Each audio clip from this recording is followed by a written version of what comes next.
So now we're going to look at the history of marriage in the church. The church has been around for over 2,000 years, and marriage has not always looked the same throughout church history. When you read the New Testament writings, you'll notice that Jesus was not married. So too, Paul, who wrote a lot of the New Testament letters, was not married either. In fact, Paul believed that celibacy was the way to go. He wished that all people could be single like he was single, but if a person was going to burn with passion, it was better to be married than to burn.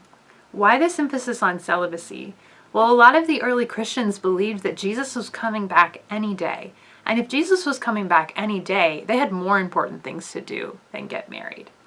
So in the years following Jesus' death and resurrection, as the early church starts to get its bearings, celibacy becomes not just the preferred option, but the requirement. For many, many years of church history, Christians were celibate.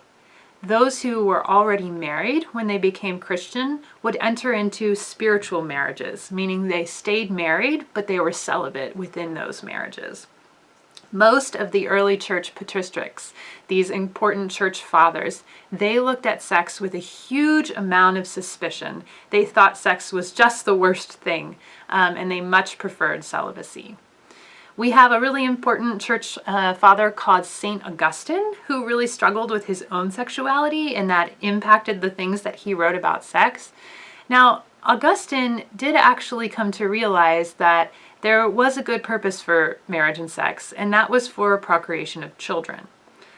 He and most of the early church fathers were very suspicious of any kind of pleasure. They had a strong ascetic impulse. But sex could be okay if it was for procreation, but not for pleasure. St. Augustine also comes up with the idea that the original sin of Adam and Eve is passed down sexually. And so sex gets a very bad rap very early on in church history. But it doesn't necessarily stay that way forever. Eventually the church realizes that if it's going to propagate itself, it probably needs to start having children. And so marriage and sex begin to become more common in Christian practice. However, that church ambivalence toward the institution of marriage remains for many, many centuries. It was not until 1100 that the Catholic Church makes marriage a sacrament.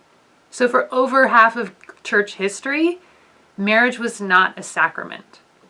It was not even until the Protestant Reformation that marriages start happening inside a church. Now, the Protestant reformers, they changed things up a bit as well. So priestly celibacy had been the norm for many years, though not in every period of history. But Protestant reformers, Martin Luther in particular, believed that priests should be married. So thank you, Martin Luther, for that contribution. Today, Christians have a lot of different views about marriage. Some people look back at the sort of golden era of 1950s marriage and with very strict gender roles and believe that this is the model for Christian marriage today. They claim that this is the way that traditional marriage always has been, which is not historically accurate, not in the life of the church or in the life of society at large.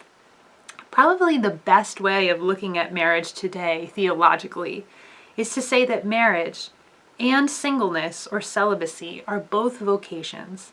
They are both callings, and they are equally valid, and God calls each of us to something different. So the question is, if Christian practice around marriage has changed and evolved, how does that affect our interpretation of marriage in the church today?